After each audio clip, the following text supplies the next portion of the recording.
for us as therapists, nobody comes into this profession wanting to for status or money, because most of us want to come to help other people. I mean, anybody in the helping professionals would. And so I think for us, it's also learning that we can't help everybody. And that's, for me, something that I've taken, time to learn as well. Because I think when you come into a helping professional profession, whether it's, therapist or a nurse or a doctor, or you always want to help, right? I mean, that is kind of the primary motivator, right? And so as a young student, you're always thinking, I need to help every single patient, every single client. And I think as the years go by and you learn by experience is that you can't help everybody.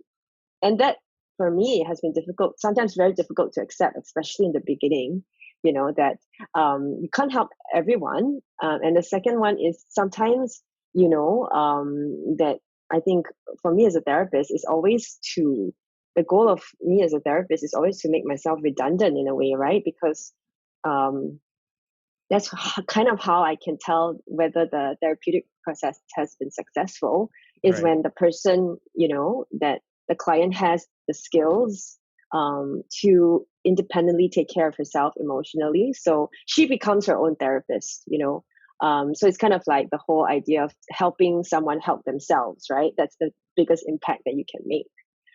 So kind of really realizing that sometimes the best thing that you can do is to not do anything, or to do less. You know what I mean? So that you have to kind of actively take a step back so that person can learn to really help themselves and find their own resilience, within themselves.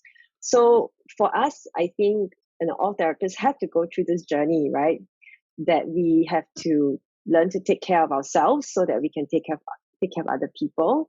Yeah, so that we don't burn out, right? That we still can help people after 10, 20 years. I hope to still be in this profession for several more decades, So I'm always looking to the more experienced therapists, those that have been doing this for 20, 30, 40 years, as in how do they keep themselves, not only still doing the work, but doing the work with like passion, right? I mean, you can be in the same profession, but you can be a cynic, and I don't ever want to be in that position, right? So do the work, but you still have that initial passion and initial drive.